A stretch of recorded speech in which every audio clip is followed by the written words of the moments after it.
You're listening to the Live Fit podcast with Glenn Johnson. Here, we'll talk about all things related to good health, fitness, food, fat loss, and the mind-body connection. Ah, yes, this is the Live Fit podcast once again. I'm Glenn Johnson, and that was Darren Altman. He is my new voiceover artist, doing my intro and my outro and a little break in the middle. Thank you, Darren. I got a real Brit. What do you think? Does it make the show sound smarter? On this episode, number 34, I have Jodi McMurray. She is a change maker from the Humanity Collective. And I brought Jodi in because she is a real person who had a real struggle dealing with her health. She worked herself into sickness, literally. She was burning the candle at both ends, living under a high level of stress for years and years at a time. She thought that was the norm. That's how everything's supposed to be. That's how all of her coworkers were, super stressed at their very limits. Well, you might be able to deal with that for a little while, but it takes a toll. And Jodi's going to tell us all about it. She and her other change makers are working to make the world a better place to live in, but it shouldn't be at the cost of their health. Real quick, before I get on with Jodi, I want to brag. My new website, livefitlean.com, is ready for your consumption, for your use. I've spent the majority of the summer working, rebuilding, and developing a brand new site, and I want you to check it out and tell me what you think. Now, on with my interview with Jodi McMurray from the Humanity Collective. Today I have Jodi McMurray on the line, and she is, well, why don't you tell me a little bit about yourself and your company? Sure. Hi, Glenn. Hi. Thanks for having me on here this morning. I'm really grateful for the opportunity. I am a coach and a strategist for people who make the world a better place. I'm a former diplomat and development worker. And after serving 15 years, some of it abroad, including in Afghanistan and in China, I realized it was time for a shift. And the realization came after an emotional and a physical burnout. And so it was time to look at how I could serve the world in a different way. So now I am supporting other change makers in discovering their calling, understanding their purpose, and helping them develop the strategies and skills to bring those visions and dreams to life. Well, that's wonderful. Very succinct. Much better than I could have said. And, you know, Jodi, I wanted to bring you on today for a couple of reasons. One is because of your vast experience and what we're going to talk about in just a little bit. But I also wanted to note and to thank you, because if it wasn't for you, I probably wouldn't be doing this right now. Jodi came to visit at a very integral time in my life where I'd just been laid off from a job and was not quite sure what I was going to do next. And with her enthusiasm, passion, and inspiration, and with her making a similar jump from corporate world, we'll say, or government world, but big bureaucracy world, to self-employed, I was kind of infected with the entrepreneur bug myself. And the very next day, I bought a website name and started building a website and put a program that I had already had in place, my weight management program. I made it, instead of a one-on-one personal basis type program, I made it compatible for being remote and online. So that was about a year ago, maybe 13 months ago. So thank you, Jodi, and it's great to hear back from you. Oh, I'm so thrilled, Ben. I remember that conversation well, and I was so excited for you, and I love seeing you jump into action and just watching your journey and bringing this to life. And I really think that there is tremendous need for people like yourself to help all of us develop models of wellness and healthy living. So yeah, I think it's a gift in the world that you're doing. So congratulations for where you are today. Well, thank you. The year is kind of a nice milestone to look back at the last year, whether it was a calendar year or just a particular date. And it really is amazing, all of the things that I've done, building and building and building and learning. I know so much more now than I ever even thought I would know.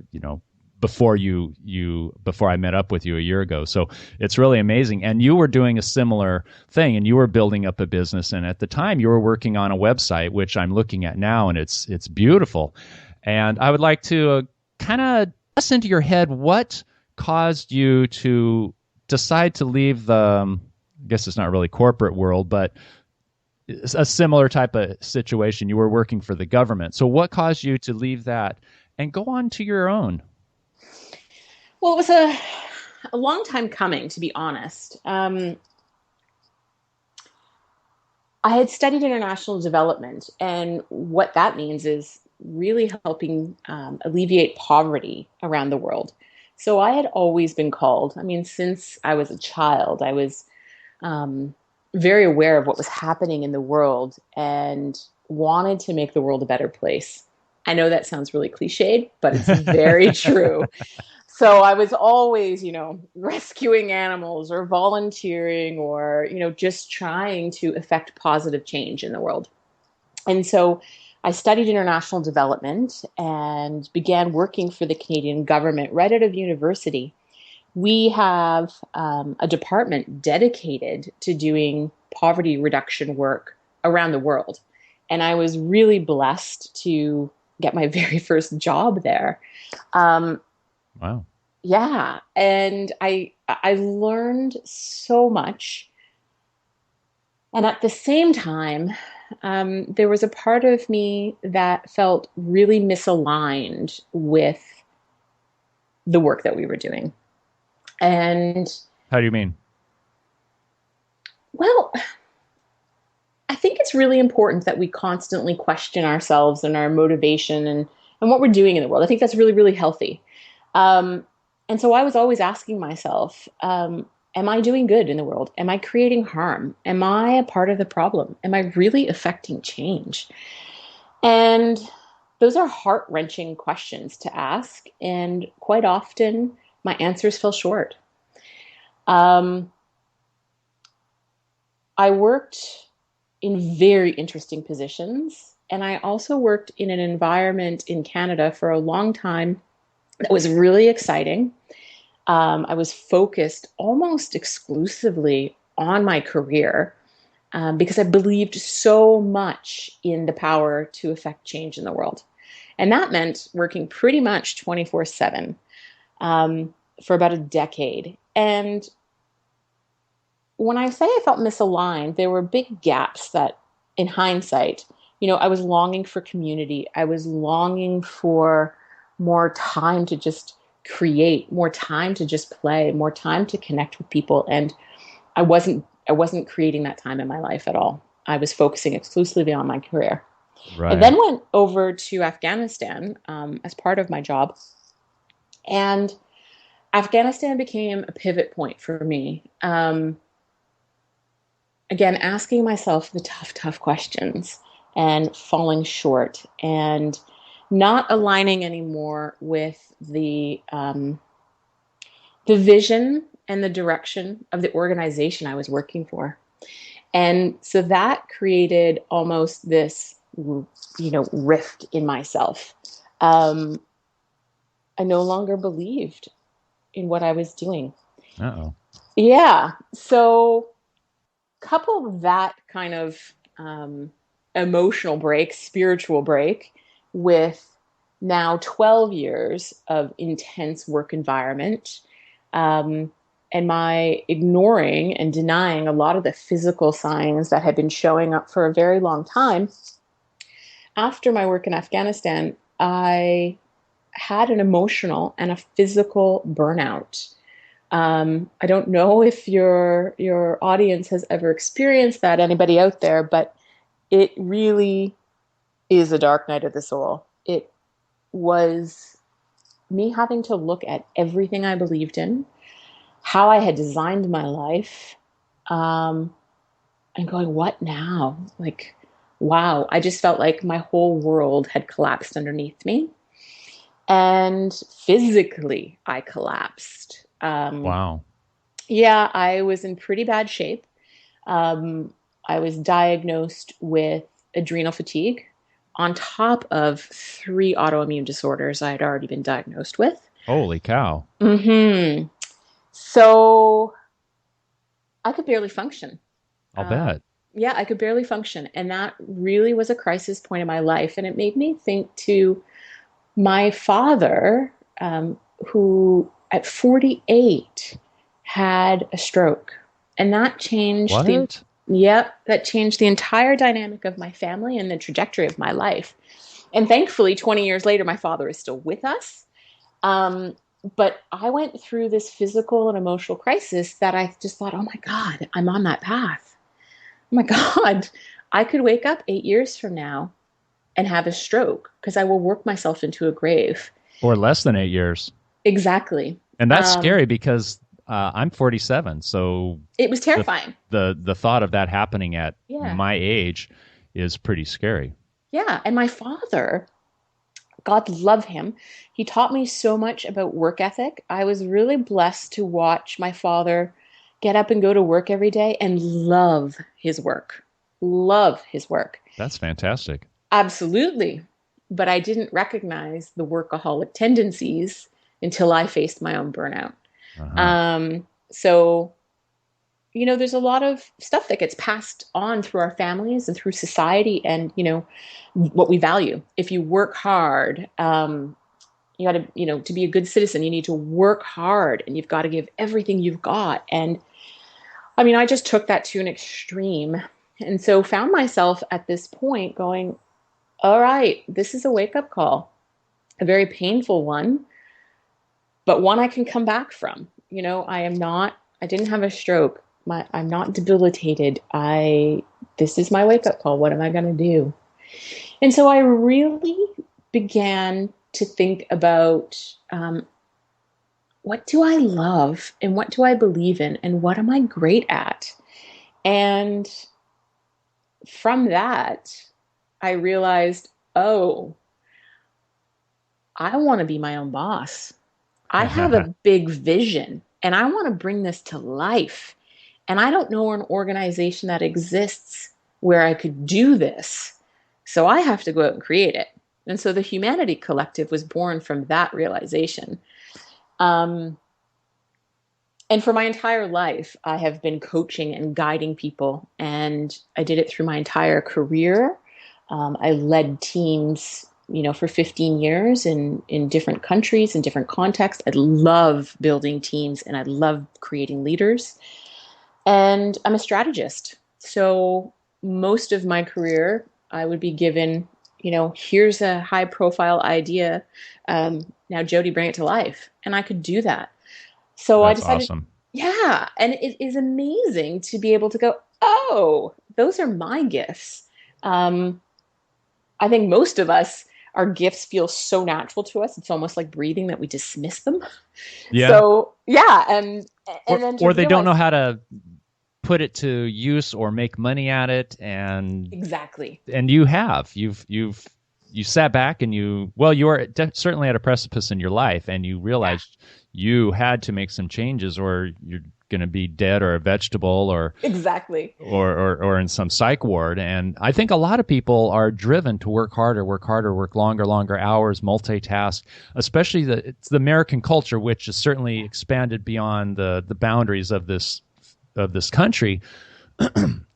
But a lot of people are just being pushed by themselves, by expectations, by society, by their work environment to work longer hours. And you see people on their smartphones walking down the street typing and texting, and maybe they're working, maybe they're playing, but they're still keep their mind so engaged. And texting and Facebooking is not a satisfactory or satisfying relaxation. It adds more stress.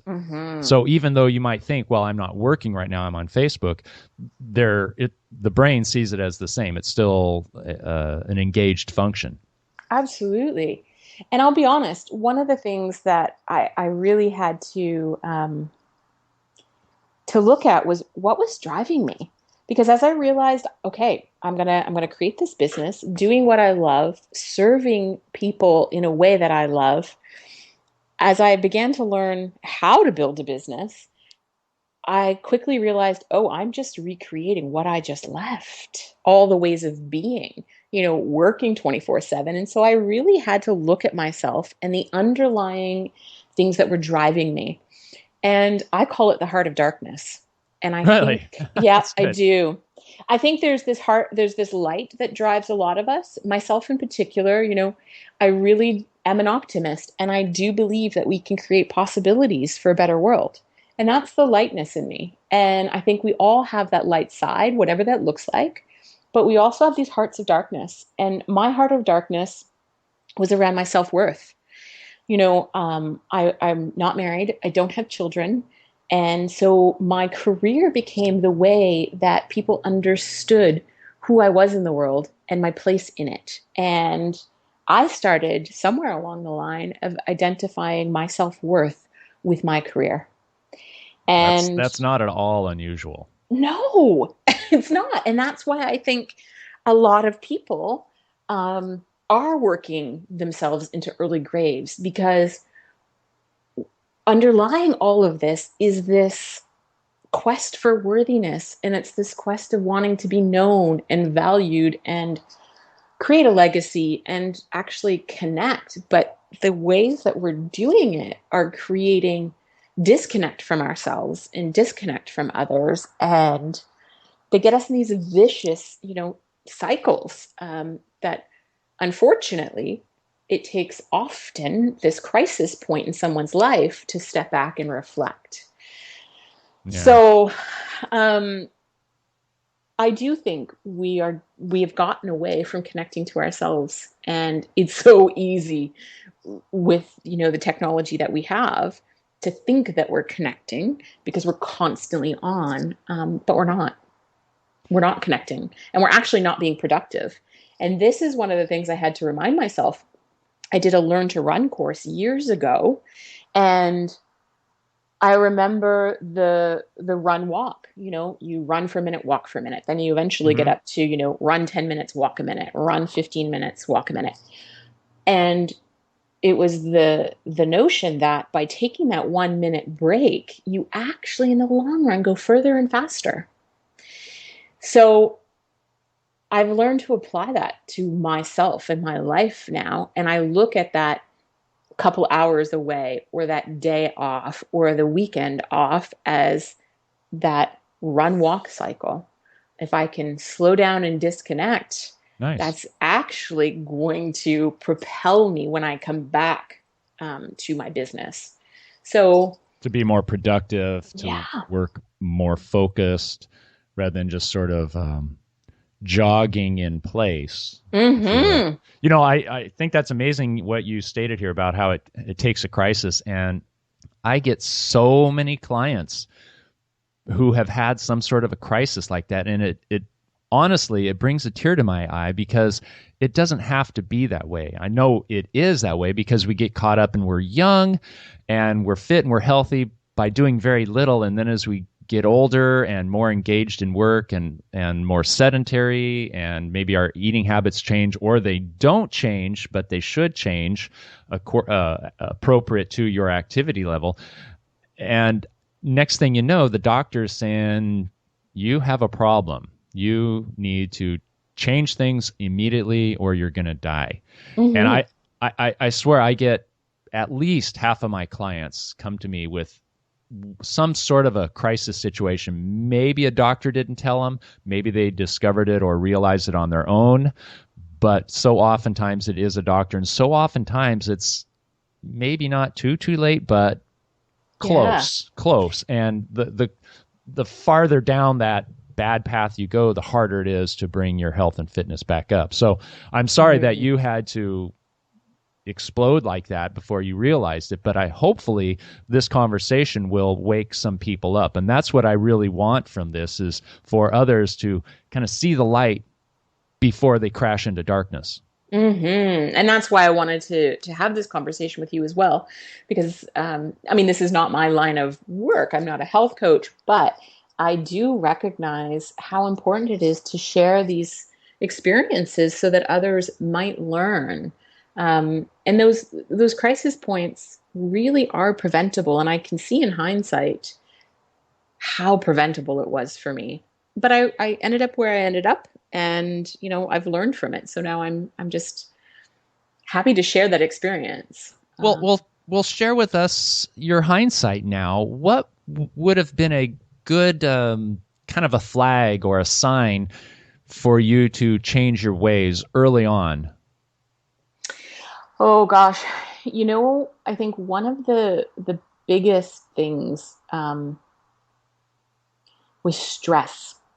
And we live in a culture, or at least I worked in a culture where stress seemed to be the norm. It's this catchphrase. So doctors would say to me, "Oh, well, you're stressed out." And I'd be like, "Yeah, I know." But nobody explained to me ever the cost that you pay and what stress does to your body.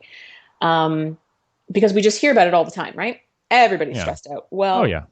Had I known what stress actually does to my body, I may have done things differently. I hope I would have made a different decision, but I don't know. So in hindsight, the things that I've implemented in the last year and a half, that I wish I had implemented, 10, 15 years ago. Oh, well, here's a touchy one. But I will be honest about it. So for the majority of my life, I was a vegetarian. Mm-hmm. My soul would love to be a vegetarian on principle and values. Mm-hmm. And for a number of years, my body began to respond very badly to that diet. And I didn't listen. Mm. I just could not give up that belief system that I was living by, at the expense of my own health. So I'm not saying that vegetarians need to give that up. What I'm saying is really pay attention to your body. It is your compass, and it is giving you very significant information. Well, so often we repress these instincts, and I come across this with people who have dieted. They have learned to shut off that hunger signal because they've been on diet after diet after diet, and not so much with modern diets, I'll say, the diets these days, but earlier in the 70s and 80s and 90s, diets were basically starvation. Eat less, eat very little, exercise more, and so you're starving yourselves, and you can only withstand so many days of 1,000 calories or less, and you definitely feel hungry. The body is hungry, the mind is hungry, everything is starving and asking for food. But then you get to the point where you get really good at repressing that or ignoring that. Mm-hmm. And then when you feel some of these other signs and symptoms, you misinterpret them. You might eat something wrong, you might eat way too much, or you just don't know. You go from not hungry, totally not hungry, to famished and starving. You eat anything that goes in front of you. And I think we do that with other things besides hunger as well. Mm-hmm. Like your stress building up to a point that it's causing you harm, but you don't recognize it because maybe it crept up slowly, or you're trying to muscle through it and you want to be tough. You don't want to be a wimp. Everyone, your coworkers are working 14, 15 hours a day and not taking weekends off. So why can't you? Maybe you can work 1 hour extra. That's exactly it. So what I would have done, differently, and I am doing differently now, is I have turned that signal back on. And more than just turning that signal back on, I'm listening to it. Good. So I now eat 3 meals a day. I used to not eat because I didn't have time. And again, I turned off my hunger, literally turned it off, and went into starvation mode, which was so contrary because I continued to gain weight. So my brain, my ego is saying, well, this is just crazy. Like, how can you be gaining weight? So started down this inner dialogue of self-loathing, quite frankly, which just perpetuates things.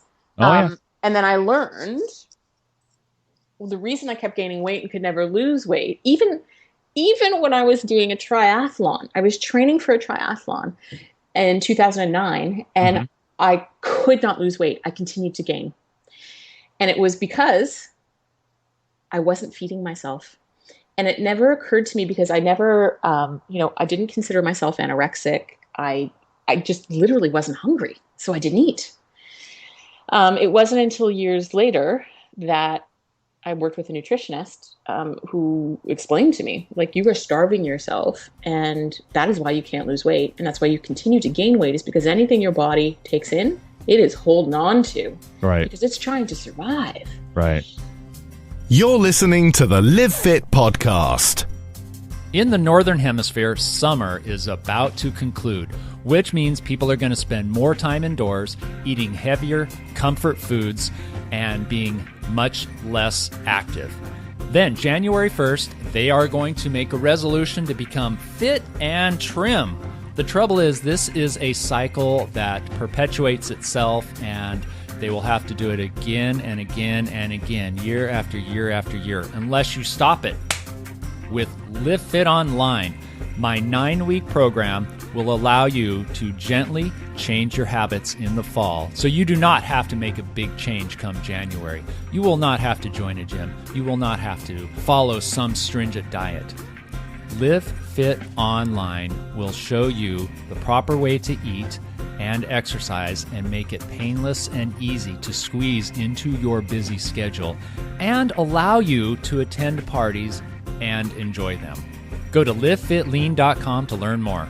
Please subscribe to this podcast to receive the latest episodes on your player. You'll find show notes, articles, podcasts, and health programs at livefitpodcast.com. You were in survival mode. And that's great that you brought this up and you discovered it, because that's one of the things that I do in my course, in my Live Fit weight loss course, is bring balance back to eating and help the individual find their hunger again and allow them and enable them to eat intuitively. It takes a little while, because if you're eating sporadically or spastically, skipping breakfast or eating a giant dinner, or eating dinner at 10 p.m. or whatever these crazy eating habits are, whether it's for the sake of weight loss, like maybe you were eating very little and exercising a lot. Other people are busy, they travel, so they don't eat regular schedules. And so if you're sitting on a plane and you can't eat, well, you can't eat. So you repress that hunger signal. But then how do you eat intuitively? How do you do that? How do you learn when your body is truly hungry, or whether it just wants to munch on something because you're bored or because chocolate tastes good or whatever it might be? And my program sets that up so you can build a solid foundation by eating regularly, and then you can start to hear and feel and properly interpret the signals of hunger. I think that's amazing. And what I've discovered is there's so much fear. I've been driven by fear around food and exercise, and I suppress things. Fear of what? I'll explain that in a second. So, I suppressed my appetite, and what I was craving as a vegetarian for 25 years, I was craving constantly red meat and fish. Oh my God, that's all I wanted. And finally, when my health was so diminished, and doctors and my naturopath and my nutritionist, years of saying to me, like, Jodi, you just have to eat meat. Like, you have to. When I finally allowed myself to live by what my body and my intuition had been calling for so long, hallelujah moment. Like truly. But again, this fear in my head around who would I be if I wasn't a vegetarian? Who would I be without living a life that was fully compassionate? So that was your self-worth, was your vegetarianism. Yeah. So we wrap our stories up in this and deny our intuitions that you're talking about. And it has some serious ramifications. The same thing, I stopped eating because, I was too busy at work.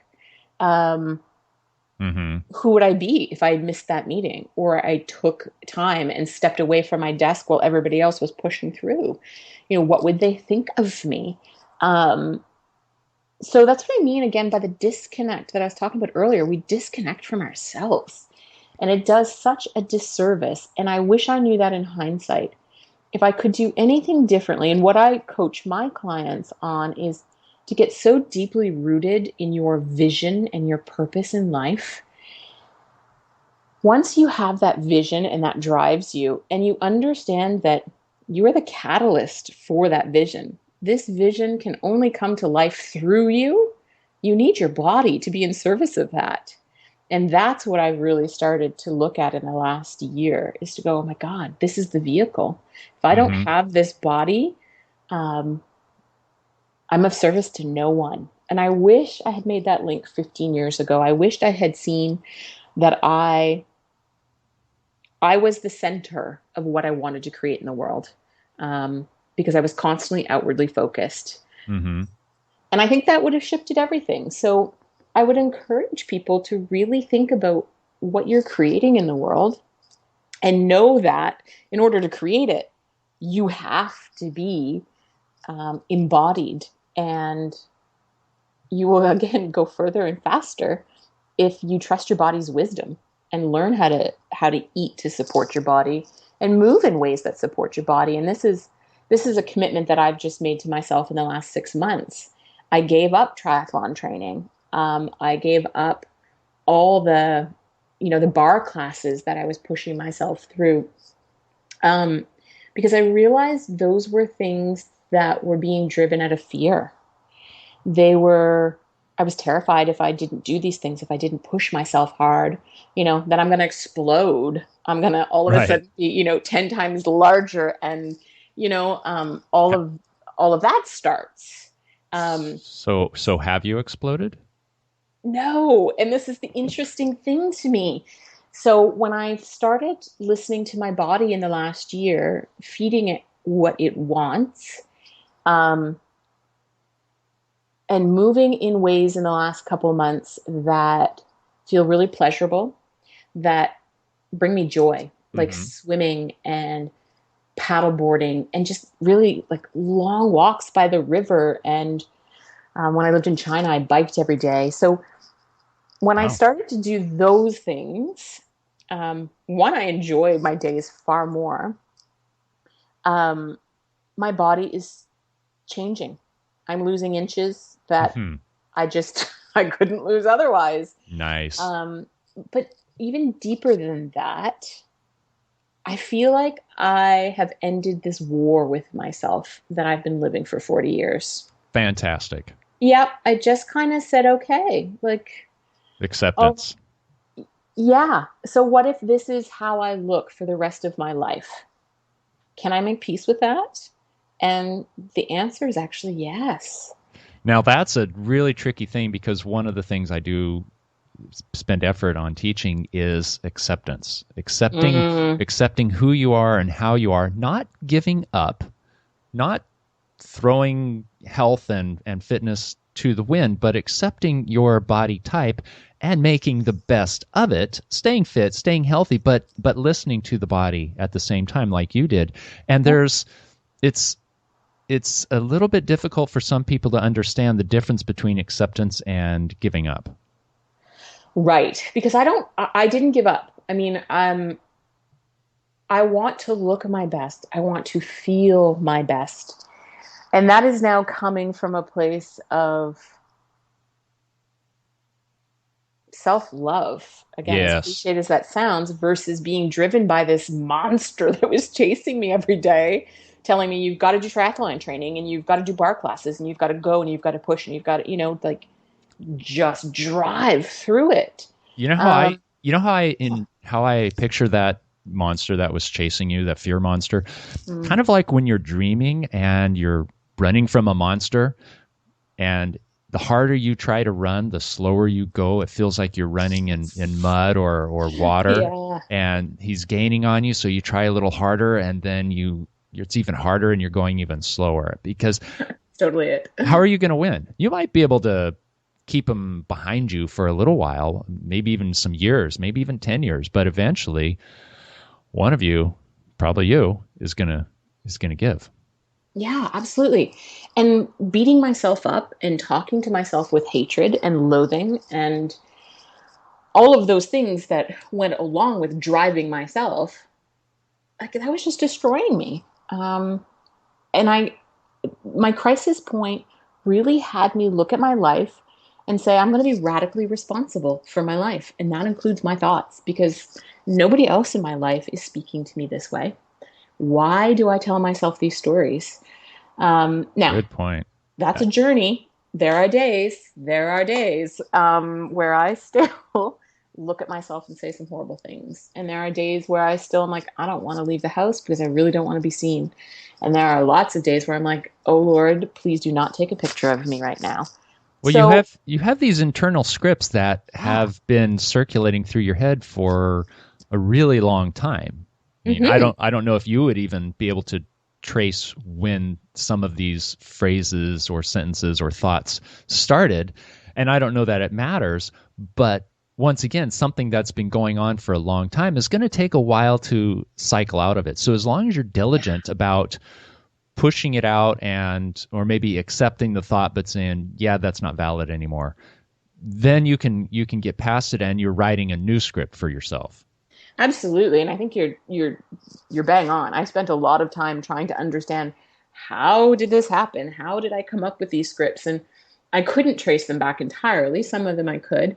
But when I made the decision to be like, all right, I'm going to be radically responsible for my life, this is about the future. So what am I going to tell myself now? And I always loved the Gandhi quote, be the change that you wish to see in the world. Yeah.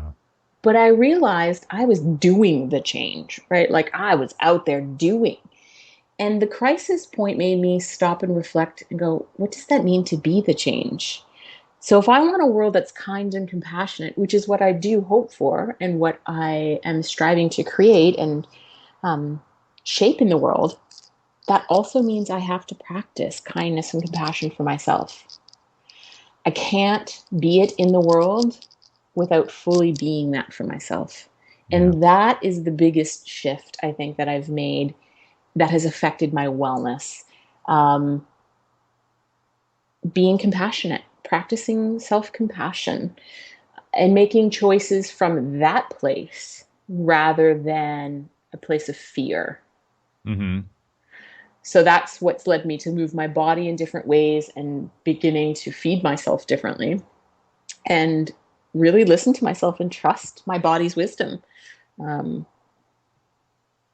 There's two different types of rulers or leaders in the world, and there's the fear leaders, and then there's the I don't know a name for it, but they're more accepting and understanding and kind, and people follow them out of respect and appreciation rather than fear. And the fear leaders don't last a whole long time. They might rule for a while. I mean, you could name dozens in the history, and maybe they even ruled for a generation, but they don't continue beyond that, and eventually they're brought down.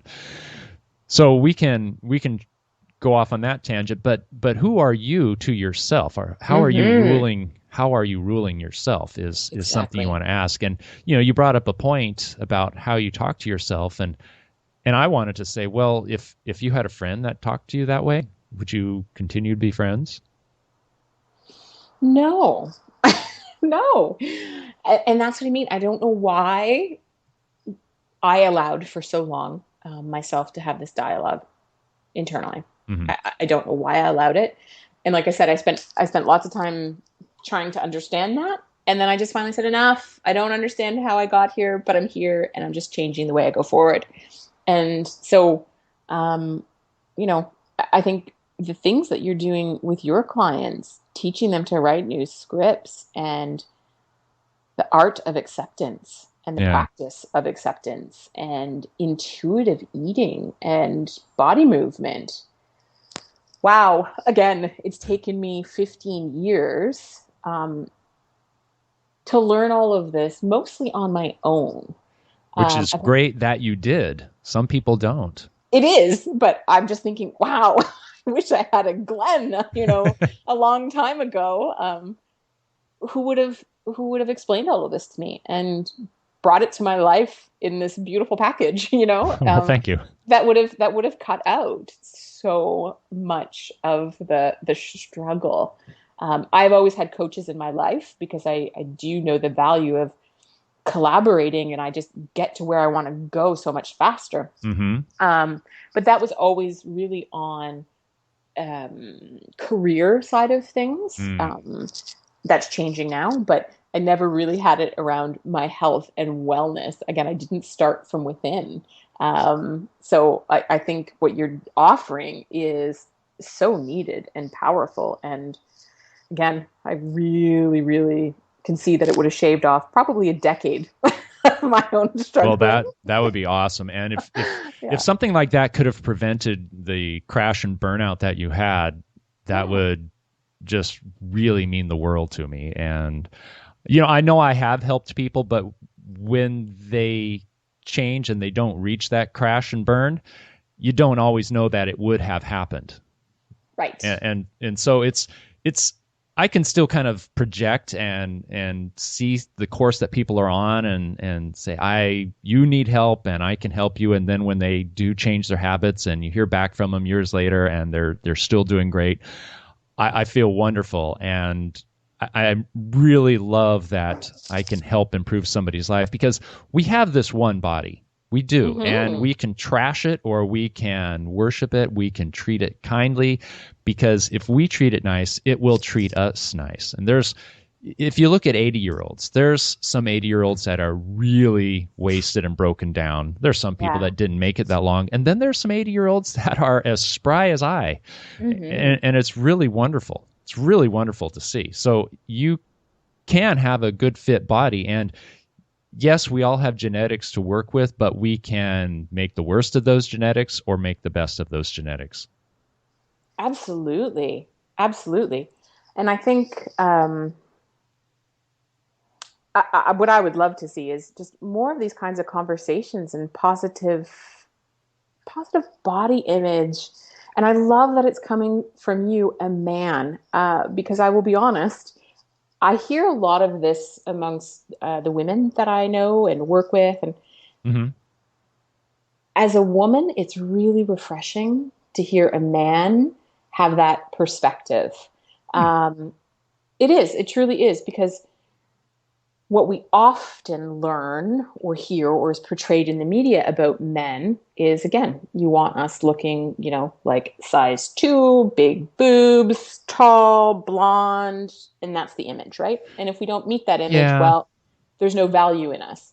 So that is deeply ingrained in us. And there's just something really refreshing to hear you as a man say, oh, this is what bodies are for. You can worship them, you can embody them, you can do great things in the world with your body, and that comes in all different shapes and sizes, and that's what we need, and that is a really powerful message, Glenn. Well, thank you. And, I know I'm not the only man that feels that way, but there are men that are very superficial and they just want this pretty petite, perfectly shaped woman. Mm-hmm. But once again, that's not the norm. And that's a few, and they may stand out. And some of the things they say in public or that you overhear somehow make you think that's how all men think. But it's simply not true. And one thing I want to chime in here. I hate to say this, but I think women are their own worst enemy too, because they interpret that all men want this particular type of woman, and then they look in the mirror and they don't look like that. But where does this image come from? It comes from magazines and the media, and mostly women buy into this stuff, and they buy these magazines, they read these magazines, they watch these programs, and it's sort of this catch-22. But if they would stop putting their money into it and they would focus more on their health and their wellness like you have done, and just accept who they are and be the best they can be, the best me you can be, then that false cycle will stop. It'll fizzle away. I tell people this with eating too. As long as you buy from McDonald's and you buy these cheap, crappy fast food burgers and fries, they're going to continue to sell them. So you can't expect them to say, well, we're not going to sell fries because they're not good for you. Mm-hmm. You have to stop buying them. Exactly. And that's about being radically responsible for yourself. And it goes to what I was talking about earlier. It's that heart of darkness. Yeah. Somebody recently said to me, a man's biggest fear is, am I up for this? Mm-hmm. And a woman's biggest fear is, am I worth it? Huh. And I went, oh my God, yes. Like, there is this part of myself, and I can think of every single woman I know. We do have this, what I call the heart of darkness. And it's this constant questioning of our own worth. And it comes from lots of different places, like you said, the media and magazines and all of that. And that's where I think if we stopped and we asked ourselves, why am I doing this? What's the intention behind it? Again, my self-worth was, my quest for my self-worth drove my career, which was extraordinary in so many ways and successful and, rewarded. And everybody, would look at me and be like, God, you have a great life and this and that, da-da-da. You have it made. And you're doing good things in the world. And part of that was true. But then there was this other part that other people didn't see that was so broken. And it required me stop, getting to a crisis point, which forced me to stop, and look that self-worth question like head on. And I think that's what's driving most of us. And one of the books that I recommend to everybody, and I lead a book club on it because it has changed my life profoundly, is The Desire Map by Danielle Laporte. And it just flips everything on its head. It starts with the premise of, how do you want to feel? And once you know how you want to feel, create your life to support those feelings. Nobody ever taught me to set my life up that way or chase goals that way, but that's how I'm doing it now. And rather than constantly asking about my self-worth, I now ask myself, how do I want to feel? Huh. Yeah. Very nice. It's such a simple question, and yet so profound, and can change. It's changed so much for me. Mm-hmm. And now I'm letting my feelings guide my life. And again, it's that feeling of being embodied. It's the feeling of being connected to my feeling strong. It's feeling at peace in my body. It's feeling self-compassionate. Yes. Yeah. For yourself. Yeah. And, I think a lot of people avoid that because they feel it's selfish. And I run into this attitude a lot with mothers. And they have a very similar attitude that you did versus with career. But let's say a homemaker or a stay-at-home mom, whatever term you want to give it, their career is, homemaking and having, running a household and raising children and cooking and cleaning and sewing and whatever all that entails.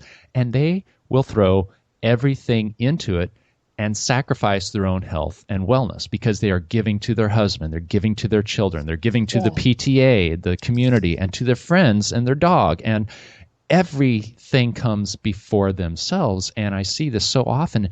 And what I work at convincing these women is, you are going to sacrifice your own health for all these other people, and then they will have nothing because you will have nothing. Without your body, you have nothing.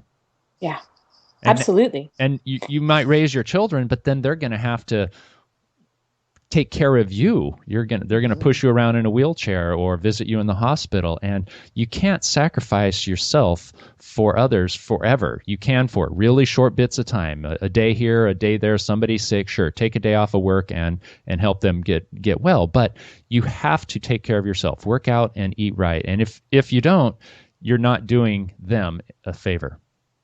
Absolutely. And again, I didn't have a husband or children, but I was giving to, the poorest of the poor around the world, like everything I got, until I had nothing left for myself. And it's in some ways such an easy thing to do as a woman, because we are, the feminine in us is nurturing and caring and loving, and we love to bring people into the fold, and we love to create that kind of environment. So on the one hand, that feels really good for us and it fuels us, but it's out of balance. And I think it's out of balance again because we associate too much our self-worth with the external. And what I'm trying to help my clients with, because again, they're the people that are called to make the world a better place. So again, they think that service equals sacrifice or requires sacrifice, and it does not. It's a broken model.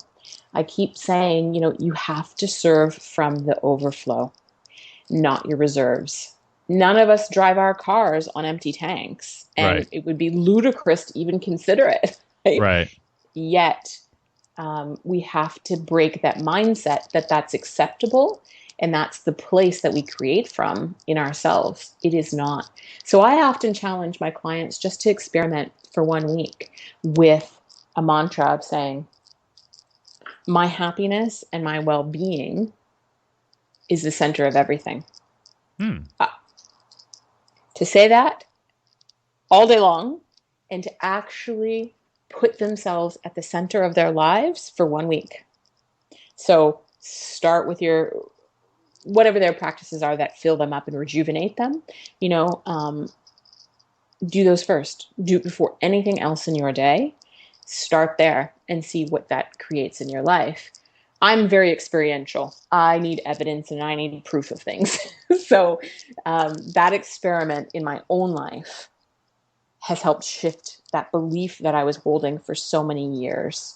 And it's true. I now have so much more to give.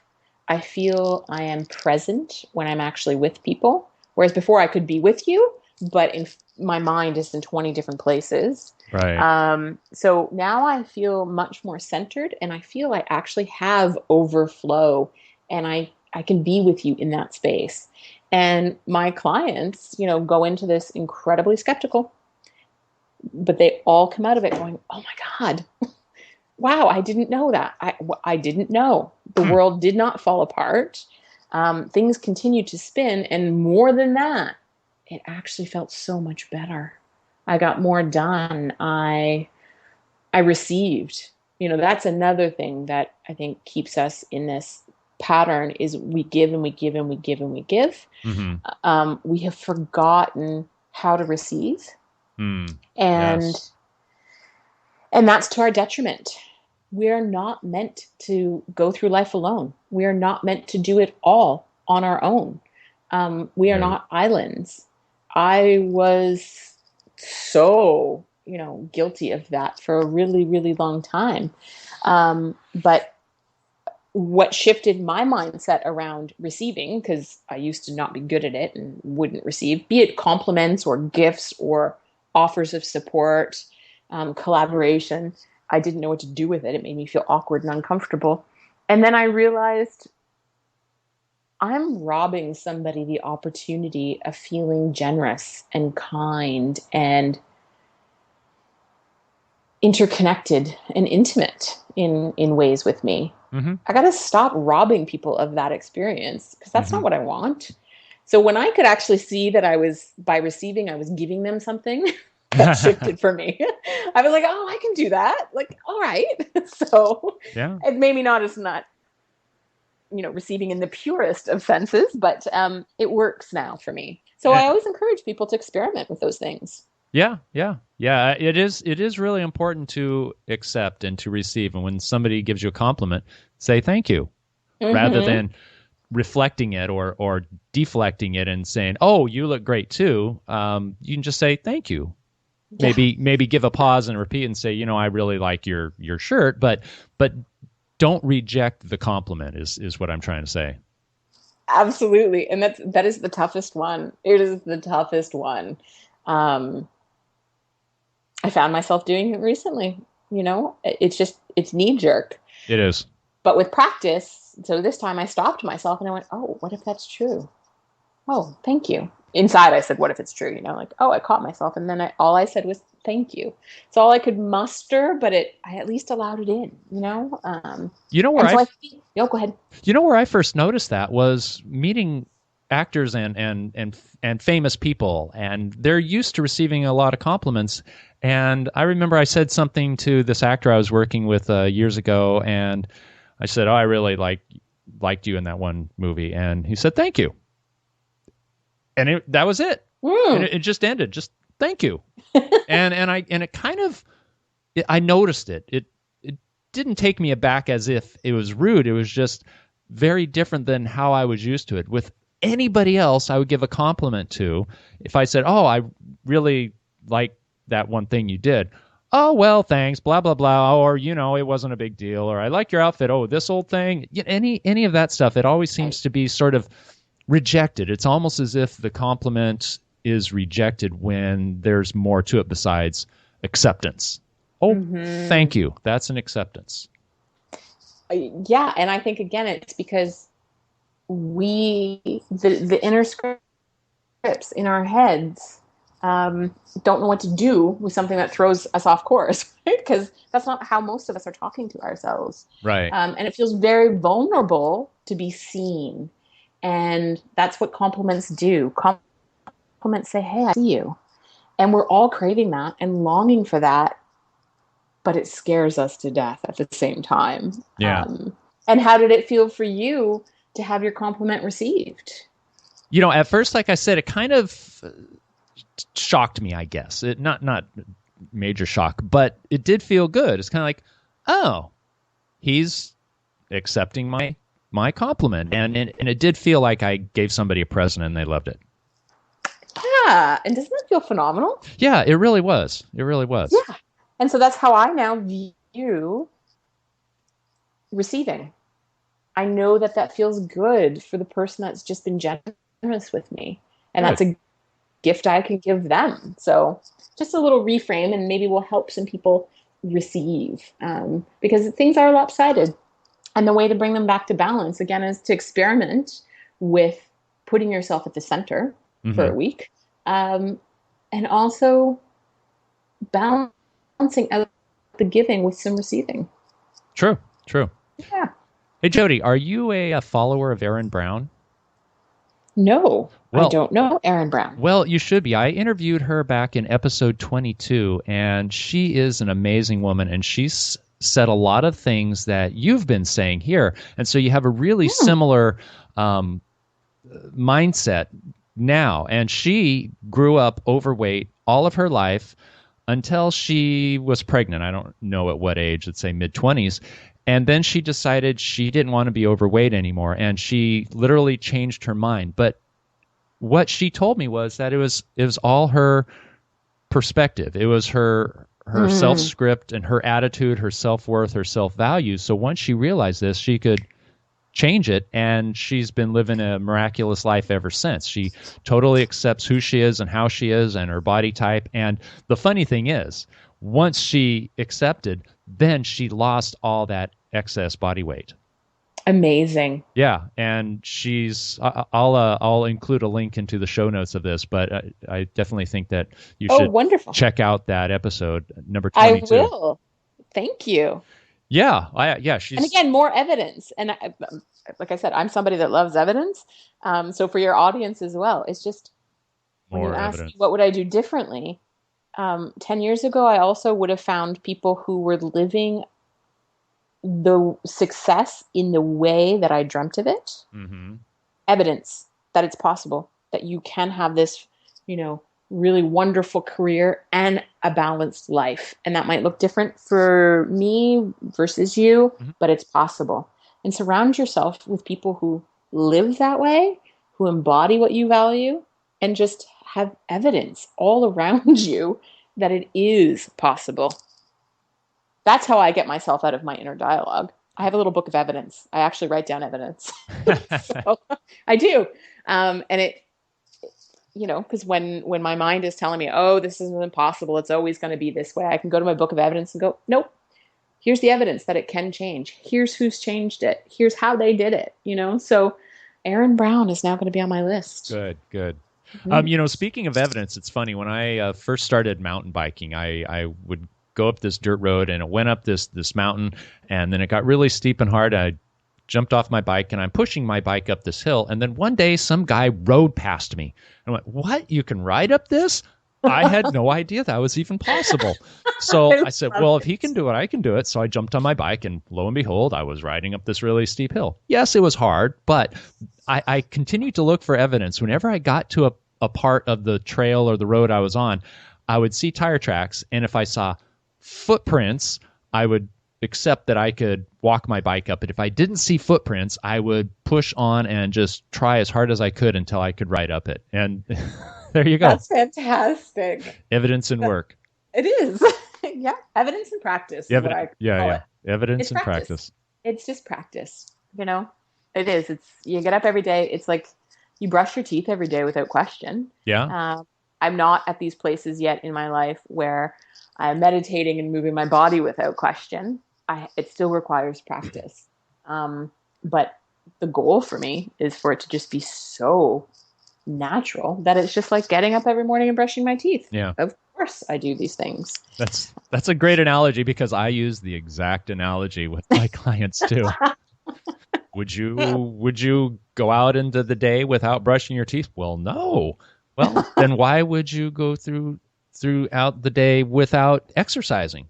Well, because, okay, just work it in, because having 2 young children, I know what a chore it is to get them to make brushing their teeth a regular routine, a regular habit. Mm-hmm.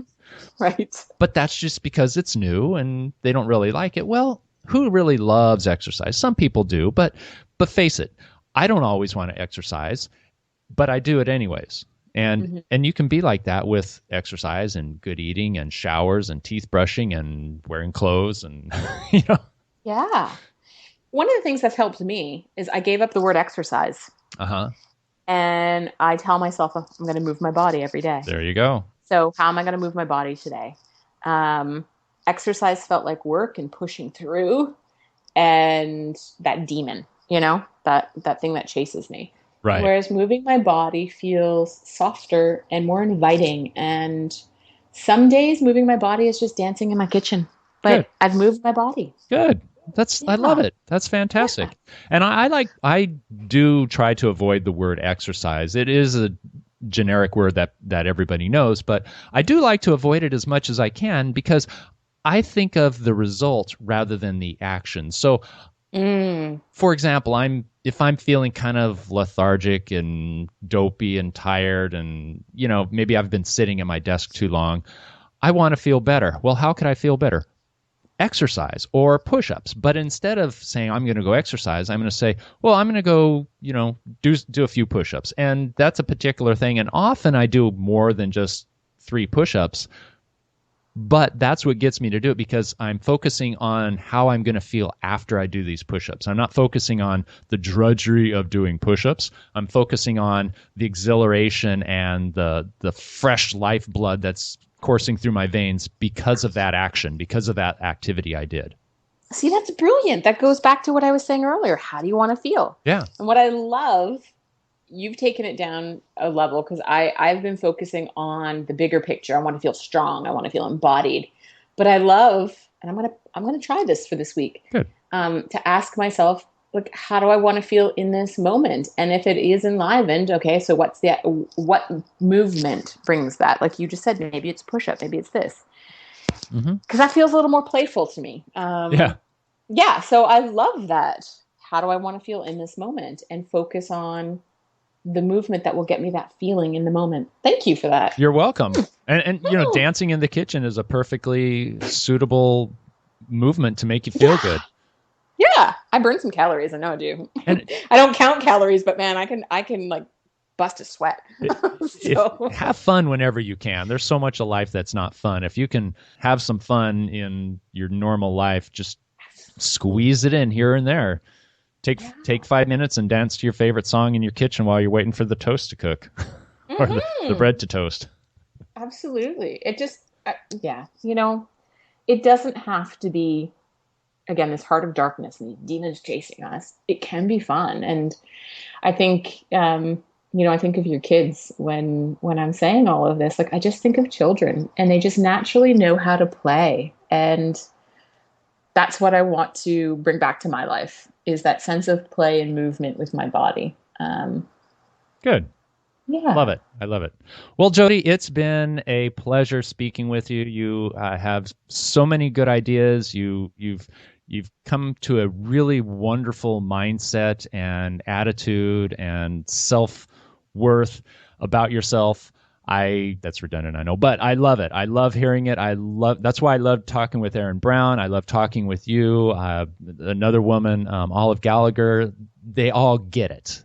You three that I've interviewed here get it. And I really, really wish that upon every woman and every man in the whole world, that they get it, and that they really get the purpose of having a good, healthy body and a healthy mindset, because not everybody does. And I would say probably more don't than do, at least in Western civilization. And so I really hope this message gets out to everybody. Thank you so much, Glenn, for giving me the opportunity to share my story. And I hope that it, eases somebody else's journey. And, I love the work that you're doing. And so I'm thrilled that you're bringing this to the world.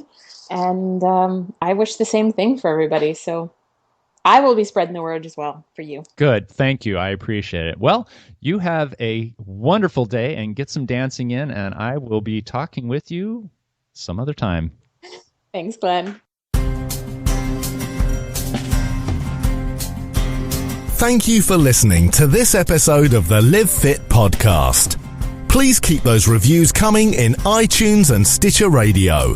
You can subscribe, read show notes, articles, resources, and learn more about the weight management programs at livefitpodcast.com.